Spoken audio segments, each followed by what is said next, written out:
Of the second generations, their preferred over clozapine is the preferred agent because it has the least propensity to cause tardive dyskinesia, but then you've got the blood draws. Quetiapine also is another one, so keep those two in mind as your lower risk drugs. Treatment has been the benzodiazepines, Botox has been used, tetrabenazine, that is a newer agent, or other cholinergic agents. Or a low-dose benzodiazepine is something that can be tried as well.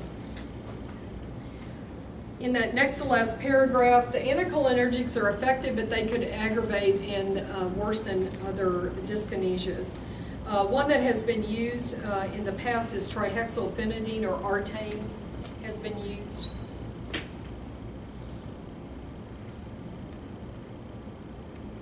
Questions about TD? Look for it, intervene, make changes if you can, treat to decrease the risk. Okay.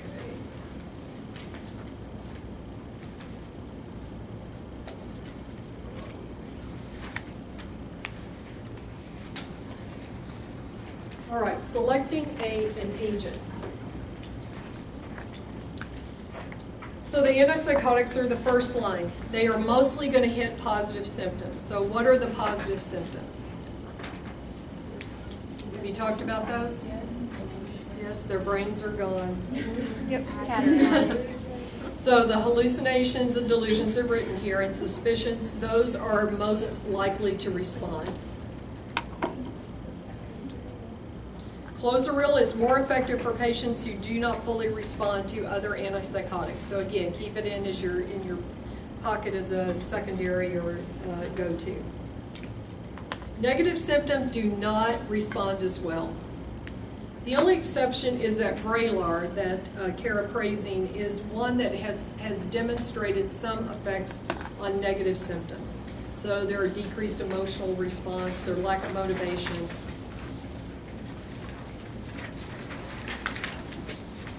Antipsychotic selection. So the reason why I covered the side effects and all of those things first is because that's probably what you need to look at if you have the option. All of them are going to be equally effective. So it's looking at the patient. What are they at risk for? What other comorbid diseases do they have? How old are they? Then match up the drug to that person. That would be the best. Okay? So if weight is really a problem, got somebody who's very overweight, then pick the drug that has the least, like Abilify. Okay? They're high risk for diabetes, and stay away from the drugs that are most likely to raise their blood sugar. Drugs that are going to affect their cardiovascular disease, stay away from the alpha-adrenergic. If they're elderly, stay away from the anticholinergic and the antimuscarinic. If they've got to be alert, then stay away from the sedating drugs. Or if sedation will act in your favor, look at it. Okay? So that's why we went through all of that. So that would be a place to start. In terms of administration, the dose, I put them in those big tables.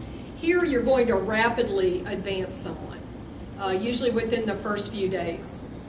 And then once they stabilize out, you may at some point be able to back it down to a lower dose. So you want to go, again, like with most things, the lowest dose that will control the symptoms. There are some, let's see, the exceptions are, if you look down on the fourth bullet, quetiapine, iloperidone, and clozapine take longer. They can take several weeks as opposed to 3 or 4 or 5 days. That fifth bullet brings out something I had raised earlier, is that in the package insert, the maximum dose is usually going to be higher than what they have found to be effective in more recent studies. So looking and targeting lower doses is appropriate because most of that will be reflected in studies that are looking at effect on those positive and negative symptoms. I gave you some examples there in the middle. Haloperidol is effective and most useful at doses drastically below the FDA maximum of 100 milligrams a day. Okay. So 10 to 20 to 40 for them. Risperidone, lower than the 16 milligrams approved. Most people do well in the 6 to 8 range. All right. Resolution of symptoms will be quickly. They have a calming effect, but to see a maximum effect, it's usually in that 4 to 6 week range. Higher doses will bring about more of the EPS and the TD, so be very careful about moving doses up. And whenever you can move them back, move them back.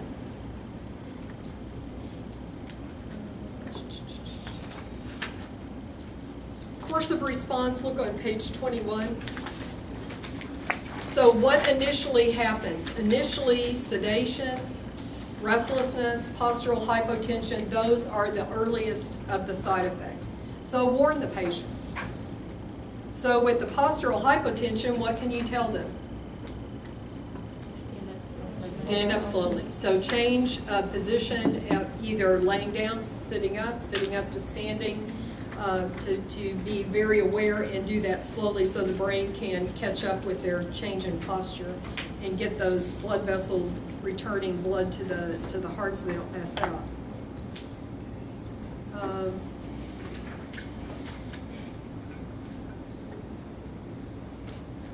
Look in the last bullet there at the very top. So decrease in severity of symptoms and will impact their behavior. So hallucination to delusions may become less frightening. They may still have them, but they may not bother them as much. Delusions that are based on misinterpretations, they may hold on to their delusions, but new material or new information that comes to them may not be so distorted. They may be able to make better decisions or interpret it better, more healthy. If people show, under initial treatment, if they show a minimal response early on, then it may be worth going to a different drug. So in that first 2 weeks, if you're not seeing progress, switch drugs.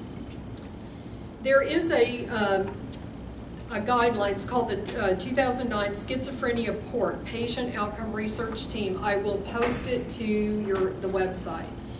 They did recommendations on the psychotropic use of drugs, and most people still point back to that. It's very well done. It's just a little bit lengthy, but it would be a good resource when you're on psych to have and to go back and look at. They recommend trials of 2 to 6 weeks for a drug, with a little bit longer for iloperidone and quetiapine, which takes slower titration.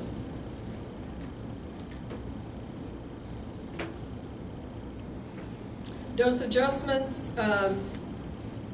under that third one, dose adjustments can be helpful when you got the akathisias. So when those EPSs show up, back the dose down. Parkinsonism, sedation, insomnia, things that aren't tolerable, back down. Changing to another antipsychotic, if you got a poor response, try another.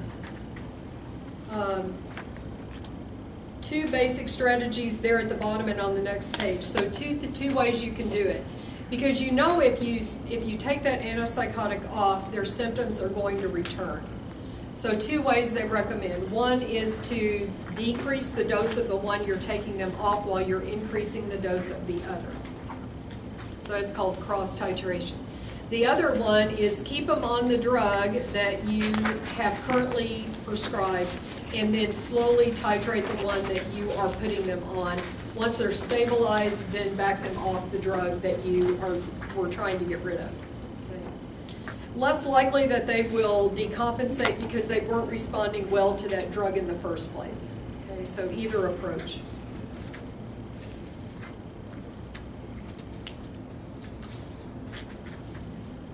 On page 22, specific subgroups, persistent suicide threats. Clozapine seems to be the drug of choice in that for that category.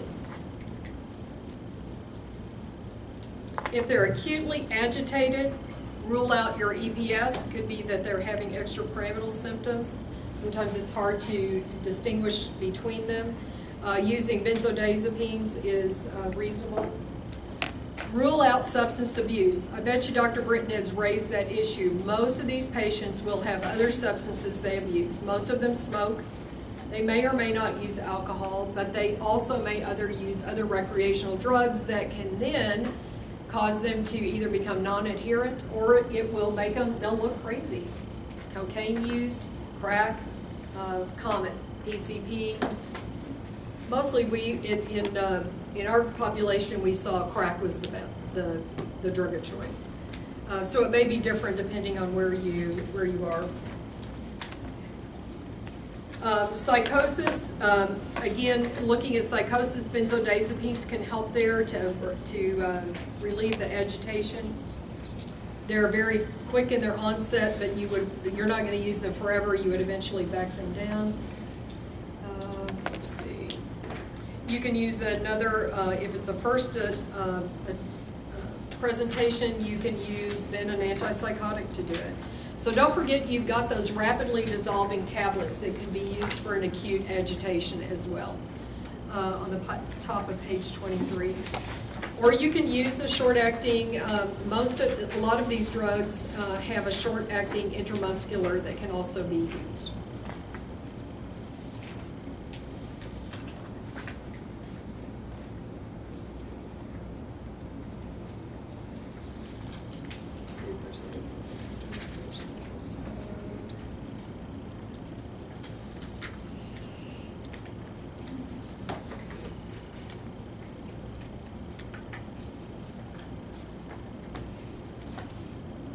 These things I have said, so it's just repeat.